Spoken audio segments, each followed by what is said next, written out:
Only 6 people were on that soundstage when it happened. None of them ever talked about it on camera. None of them ever wrote it down for a magazine, or whispered it to a journalist hungry for a scoop, or sold it to a tabloid for a quick paycheck. But every single one of them changed the way they said his name afterward. Before that night, people called him the Karate Guy, a novelty act, a punchline waiting patiently to be written by someone who thought martial arts movies were a joke that hadn't landed yet. He was the man people compared to real action stars, never the man they measured other action stars against. After it, they just called him Norris, and they said it differently, quieter, slower, like the name itself had picked up weight somewhere in that room, weight it never set back down. This is the story nobody put in a press release. This is the story no studio ever greenlit, no documentary crew ever chased, no biography ever footnoted. It exists in a stranger place than official history, in the half-true currency of backstage legend, passed from crew member to crew member, growing sharper and stranger with every single telling, only the best stories ever do. It survived for one reason and one reason only. The people who saw it couldn't stop telling it, even when they swore they would. Part 1. The Room. Picture a film backlot somewhere outside Los Angeles, long past midnight, the kind of after-hours junket where 2 action legends end up under the same fluorescent lights because a publicist thought it would make good footage for a streaming special neither of them wanted to do. The cameras had already been packed away. The interviewers had gone home. What was left was just crew, exhausted, half watching the clock, waiting for the call sheet to end. Bruce Willis was at the peak of his reign. Die Hard had turned him into something bigger than an actor, a myth of sweat and broken glass and one-liners that landed like gut punches. He didn't walk into rooms anymore. He occupied them. And after years of being the most dangerous man on any set, he had stopped questioning whether that reputation was earned. He simply assumed it. Chuck Norris was different, and everyone in that room knew it without being able to explain why. While other action stars built their legend on noise, explosions, quips, the choreography of spectacle, Chuck built his on restraint, on stillness, on the quiet, unsettling sense that the man standing in front of you was holding something back, always, and that you didn't actually want to find out what. That contrast was the whole problem waiting to happen, because Bruce thrived on noise, and Chuck thrived on silence, and somewhere around midnight, fueled by exhaustion and the kind of liquid courage that men say what they've only ever whispered, Bruce decided to say the thing half of Hollywood believed but nobody had ever said to Chuck's face. "Let's be honest," Bruce said, loud enough that the whole room could hear it, loud enough that it was clearly meant to be heard. "Your whole reputation? Screenwriters built that, stunt coordinators built that, editors built that. You're a legend because somebody else cut the footage right." Nobody laughed. Not because the line wasn't sharp, it was. They didn't laugh because every eye in that room had already swung towards Chuck, waiting for the reaction that didn't come. Chuck just nodded, slow, the way a man nods when he's agreeing to terms he has no intention of honoring. The sentence hung there a beat too long enough that even the crew member adjusting a light cable stopped moving, sensing, the way animals sense weather, that something in the room had shifted. Pattern interrupt.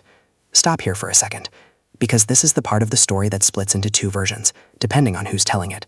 Some say what happened next took 4 minutes. Others swear it was over before anyone in that room finished blinking. Both versions agree on exactly one detail. Nobody reached for their phone.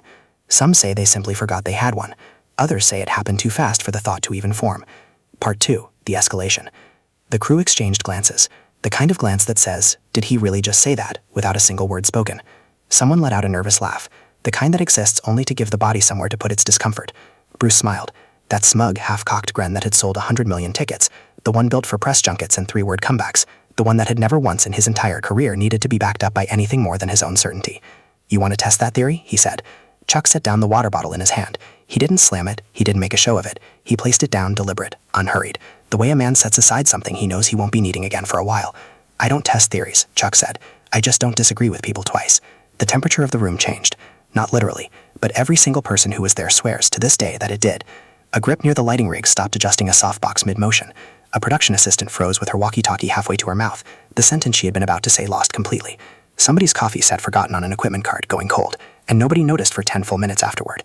Bruce squared up. Not for a fight, not exactly. More the instinctive shift of a man who has spent decades being the most dangerous person in every room he's ever entered, suddenly confronted with the unfamiliar sensation of being told otherwise. "Come on then," Bruce said, still smiling, though the smile had quietly started doing different work now. "Show me what the editors missed." Chuck didn't answer right away. He just looked at Bruce the way a man looks at weather he's already decided not to worry about. The sentence stretched. Somewhere offset, a generator hummed. A moth circled one of the other headlights. Nobody moved to stop what was clearly about to happen, and nobody afterward could fully explain why. Here's the detail nobody could agree on later, and it's the detail that turns this from a joke into something closer to a warning. Chuck never raised his hands. Not once, not even for a second. Bruce moved first, just a step, testing the distance, the way men do when they're quietly sizing up whether this is actually happening or whether it's still just a conversation with raised stakes. Chuck didn't step back. He stepped sideways. 3 inches, that's all it was. 3 inches of small, almost lazy movement. And in that 3 inches, everything about Bruce's posture went wrong. His weight shifted forward. His balance tipped a fraction off its axis. He didn't even understand yet why his own body had betrayed him. 1 second. Chuck's hand came up, not a fist, not a strike, just an open palm that met Bruce's leading wrist mid-motion and redirected it, smooth and unhurried, the way you'd close a door that had swung open too hard in the wind. 2 seconds. Bruce's own momentum did the rest of the work. He stumbled half a step, caught himself awkwardly on the edge of an equipment cart, and knocked loose a stack of script pages that fluttered to the concrete floor like the room itself had just exhaled. 3 seconds. And then it was over. No punch had landed, no kick had been thrown, nothing that would ever show up in a highlight reel, nothing that could be replayed in slow motion for dramatic effect. Just Bruce Willis, the most quietly terrifying man in 30 decades of action cinema, standing slightly off balance, blinking, trying to process what his own legs had just told him without his permission. 3 seconds. That's all the legend needed. People who weren't there always ask the same question when they hear this story. Wait, that's it? That's the whole legend? And every single person who actually witnessed it gives the exact same answer every time, without fail. You didn't feel what he felt. Nobody clapped, nobody laughed. The silence that followed was thicker, heavier than the one that had come before it, the kind of silence that makes a room feel smaller than it actually is. Bruce straightened his jacket slowly, buying himself a second to find his voice again, the way men do when they need a moment before they're ready to be seen. "Okay," he said, finally. Just that single word, okay. Chuck picked his water bottle back up like nothing in the world had happened, like he hadn't just quietly rewritten the entire hierarchy of that room in under 3 seconds. Screenwriters didn't teach me that. Nobody taught me that. That's just what's left over when you take the writing away. He turned and walked toward his trailer without looking back, the water bottle still in his hand, his pace exactly the same as it had been before any of this started, as if the entire exchange had cost him nothing at all. Bruce stood there a moment longer, staring down on the spot on the floor where his own balance had failed him. And then, according to the handful of people who were actually in that room, he started laughing. Not a nervous laugh, a real one. The kind of laugh a man lets out when he's just been humbled by something he genuinely respects, something he knows he could never have seen coming. "Damn," he muttered, mostly to himself, shaking his head. "Okay, damn." Nobody said anything else for a long time. The crew slowly went back to packing up cables and folding stands, and the moment dissolved into the ordinary business of ending a long night, the way extraordinary things often do, quietly, without ceremony, without anyone quite agreeing on how to talk about what they'd just seen. The crew that witnessed it made a quiet pact that night, half joking, half deadly serious, never to bring it up to either man again. Not because it was shameful, because some things are better left as legend than as anecdote. Some stories lose something the moment they're spoken out loud to the person they actually happen to. The story never made it into any tabloid, no clip exists because no clip was ever shot, no grainy phone footage surfaced years later the way these things usually do, the way every modern legend eventually gets reduced to 8 seconds of shaky vertical video. This one exists the way the very best legends always exist, passed mouth to mouth, growing a little wider with each telling, the timeline shrinking, the dialogue sharpening, until nobody involved is entirely sure anymore what was real and what got added later for effect. And maybe that's exactly the point of a story like this.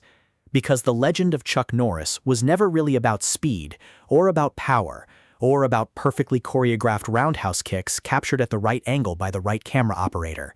It was always about something quieter than that, the gap between what people assumed about him and what was actually, unglamorously, true. Bruce Willis had built an entire career on the idea that he was unshakable. For 3 seconds, in a room nobody photographed, on a night nobody scheduled, he found out what unshakable actually looks like when it isn't being performed for an audience. Nobody ever tested that theory with Chuck again. Not because they were afraid of him exactly. Fear implies a kind of drama that didn't really exist in that room. It was something quieter than fear, a recalibration, the kind of respect that doesn't need to be spoken about loudly because it's already understood by everyone who needs to understand it. Some questions, once they're answered, simply don't need to be asked twice.